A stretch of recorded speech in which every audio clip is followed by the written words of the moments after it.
국제법? 그딴 거 이미 미국이 다 깨부쉈다. 이제 우리 차례다.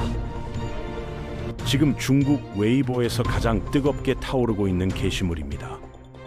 그리고 이 글 아래에 달린 댓글 수는 수십만 개를 넘어섰습니다. 과연 미국의 마두로 체포가 중국의 나비 효과를 만들어낼까요?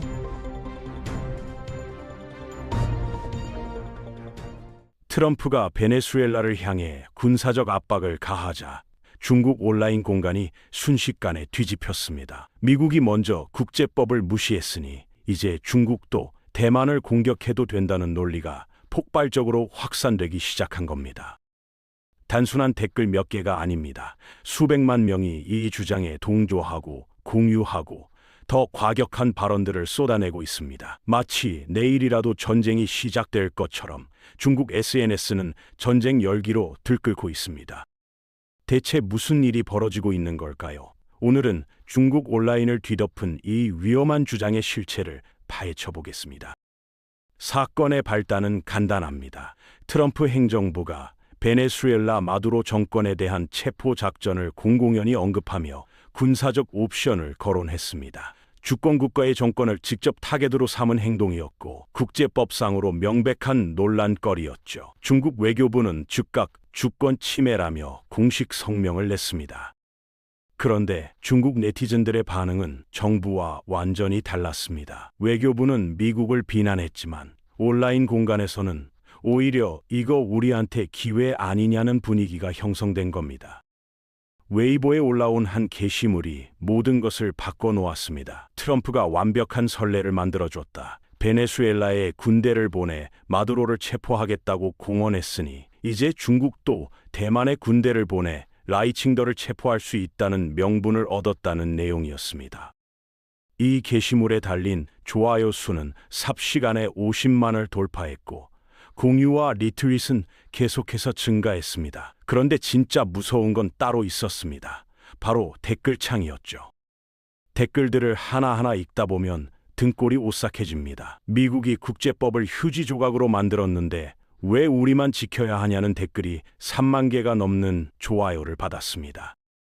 대만 통일에 골든타임이 왔다. 지금 아니면 기회가 없다는 댓글에는 그렇다. 당장 군대를 보내자는 답글이 수천 개 달렸습니다. 마두로를 체포하듯이 라이칭더도 체포하면 된다. 72시간이면 충분하다는 댓글은 아예 구체적인 작전 계획까지 언급했습니다.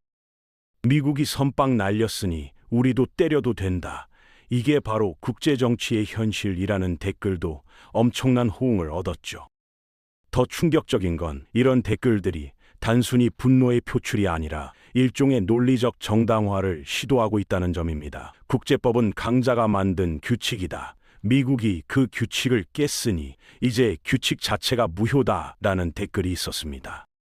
트럼프가 베네수엘라 주권을 무시했다면 중국도 대만 문제에서 같은 논리를 쓸 수 있다. 이건 미국 스스로 만든 선례다라는 주장도 수만 명의 동조를 받았습니다. 국제법을 지키는 건 바보짓이다. 힘이 곧 정의다. 미국이 증명했다는 댓글에는 맞다. 중국도 이제 힘을 쓸 때라는 답글들이 폭포처럼 쏟아졌습니다.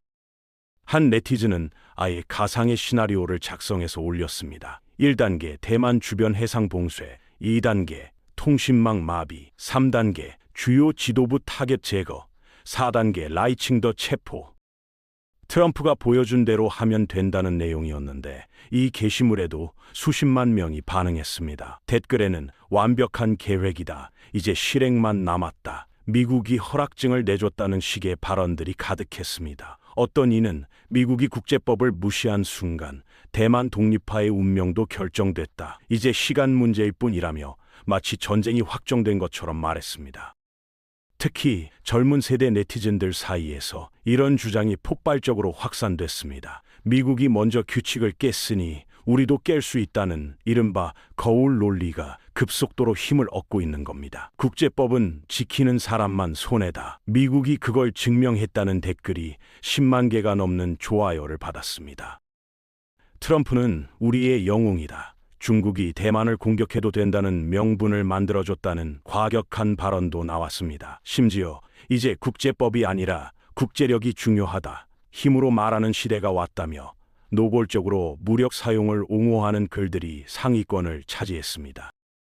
이런 분위기는 단순히 온라인에만 머물지 않았습니다. 중국의 일부 강경파 논객들과 유명 블로거들도 가세하기 시작했습니다. 팔로워 수백만을 가진 한 블로거는 미국이 만든 국제 질서가 붕괴하고 있다. 이제 중국이 새로운 질서를 만들 차례라는 글을 올렸고 수십만 명이 이에 동조했습니다. 다른 유명 논객은 트럼프의 베네수엘라 조치는 중국에게 대만 통일의 법적 근거를 제공했다며 아예 학술적인 분석까지 곁들였습니다. 이런 영향력 있는 인물들의 발언이 더해지면서 온라인 분위기는 더욱 가열됐습니다.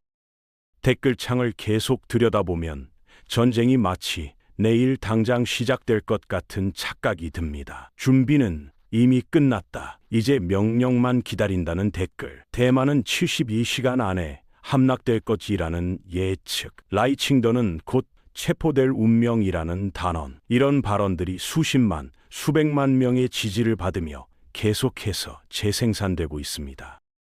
웨이보의 실시간 검색어 상위권은 연일 대만 통일, 무력 통일, 트럼프 설레로 도배됐습니다. 관련 해시태그는 누적 조회수가 수십억 건을 넘어섰습니다. 온라인 여론전이라고 부를 만한 현상도 벌어졌습니다. 대만 통일을 반대하는 건 매국노라는 프레임이 형성되면서 신중론을 펼치는 댓글들은 순식간에 공격받고 묻혀버렸습니다. 전쟁은 신중해야 한다고 말한 사람에게 겁쟁이, 친미파, 매국노라는 비난이 쏟아졌습니다.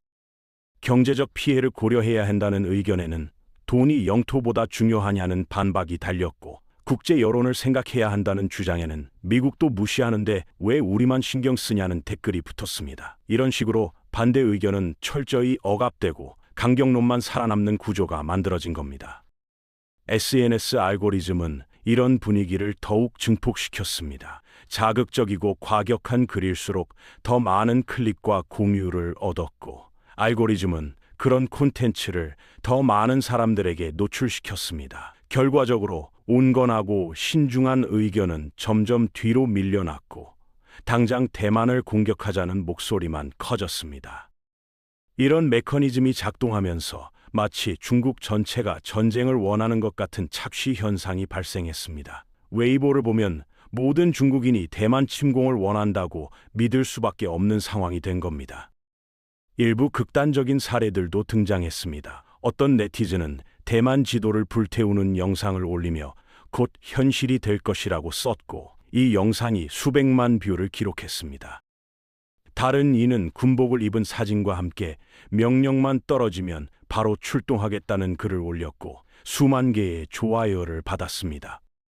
심지어 대만 통일 카운트다운이라는 제목의 게시물 시리즈가 인기를 끌었는데 매일 D-30, D매이기 29 이런 식으로 카운트다운을 하며 마치 전쟁 개시일이 정해진 것처럼 연출했습니다. 이런 콘텐츠들이 전부 엄청난 인기를 끌었습니다.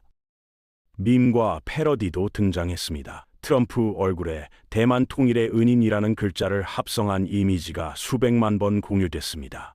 베네수엘라 지도 옆에 대만 지도를 나란히 놓고 다음은 너희 차례라고 쓴 이미지도 바이럴됐습니다. 국제법을 무덤에 묻는 장례식 이미지에 RIP 국제법 트럼프가 죽였다는 캡션을 단 게시물도 수십만 명이 공유했습니다. 이런 밈들이 확산되면서 전쟁을 향한 분위기는 일종의 대중문화 현상처럼 변질됐습니다. 전쟁이 농담처럼 게임처럼 마치 곧 벌어질 확실한 이벤트처럼 소비되기 시작한 겁니다. 특히 무서운 건 이런 분위기가 일종의 사회적 압력으로 작용하기 시작했다는 점입니다. 대만과 관련된 업무를 하는 사람들, 양안관계 전문가들, 심지어 일반 시민들도 공개적으로는 강경론에 동조하지 않으면 안 되는 상황이 됐습니다. 대만 통일을 지지한다고 말하지 않으면 의심받고 무력 사용도 불사해야 한다고 말하지 않으면 애국심을 의심받는 분위기가 형성된 겁니다. 온라인이 만들어낸 광기가 현실 사회로 침투하기 시작한 셈입니다. 이 모든 걸 보고 있으면 정말로 전쟁이 임박한 것처럼 느껴집니다. 웨이보의 댓글창에서는 수백만 명이 당장 쳐들어가자고 외치고, 유명 블로거들은 시간이 왔다고 선언하며, 밈과 영상들은 전쟁을 기정사실처럼 다룹니다. 마치 중국 전체가 대만 침공을 학수고대하는 것처럼 보입니다. 트럼프가 베네수엘라를 압박한 게 불과 며칠 전인데 중국 온라인은 벌써 전쟁 전야의 분위기로 들끓고 있습니다. 정말 이대로 전쟁이 시작되는 걸까요? 중국은 정말 대만을 공격할 준비가 된 걸까요? 그런데 여기서 놀라운 반전이 있습니다. 실제 중국 국민들의 생각은 온라인과 완전히 다릅니다. 미국 카터센터와 에모리 대학교가 중국 전역에서 실시한 대규모 여론조사 결과를 보면 중국인의 55.1%가 대만 문제를 어떤 경우에도 무력으로 해결해서는 안 된다고 답했습니다. 웨이보에서는 수백만 명이 전쟁하자고 외치지만 조용히 설문지를 받아든 국민들의 과반수는 전쟁은 안 된다고 말한 겁니다. 무력 사용을 지지한 사람은 4분의 1에 불과했습니다. 온라인의 목소리와 실제 여론 사이에 엄청난 간극이 존재하는 겁니다. 왜 이런 차이가 생기는 걸까요? 온라인에서는 자극적인 의견이 알고리즘에 의해 증폭되고 집단 광기처럼 확산되지만 정작 개개인은 전쟁의 현실적 비용을 두려워합니다. 경제 제재로 인한 실업, 물가 폭등, 그리고 무엇보다 본인이나 자녀가 전장으로 끌려갈 가능성. 댓글창에서는 용감하게 전쟁하자고 외치지만 막상 징병영장이 나오면 생각이 달라질 수밖에 없는 겁니다. 중국 정부도 이런 이중성을 잘 알고 있습니다. 그래서 총은 겨누되 방아쇠는 당기지 않는 전략을 구사하고 있죠. 군사훈련으로 위협하고 해협을 침범하며 경제 압력을 가하지만 실제 전면전은 피하는 겁니다. 전문가들의 분석도 신중합니다. 대만 해협을 건너는 대규모 상륙작전은 현대전에서 가장 어려운 작전 중 하나입니다. 미국과 동맹국의 개입 가능성도 무시할 수 없고 전쟁이 장기화되면 중국 경제도 타격을 입습니다. 온라인에서 아무리 72시간이면 끝난다고 외쳐도 현실은 그렇게 단순하지 않습니다. 결국 중국의 진짜 전략은 전쟁 없이 대만을 굴복시키는 것입니다. 압박과 피로감으로 대만 내부를 분열시키고 결국 중국 편에 설 수밖에 없다는 분위기를 만드는 거죠. 앞으로 주목해야 할 건 중국 국내 경제 상황, 트럼프 행정부의 실제 행동, 그리고 대만 정부의 대응입니다. 경제가 악화되면 외부의 적을 만들려는 유혹이 커지고 미국이 동맹 방어 의지를 보이지 않으면 중국의 모험주의가 강해질 수 있습니다. 하지만 지금 당장 전쟁이 터질 가능성은 여전히 낮습니다. 온라인의 떠들썩한 목소리는 실제 국민 정서를 반영하지 못하고 중국 정부도 전쟁에 엄청난 비용을 계산하고 있습니다. 트럼프도 하는데 우리도 하자는 구호는 강렬하지만 현실 세계는 훨씬 더 복잡하고 신중하게 돌아갑니다.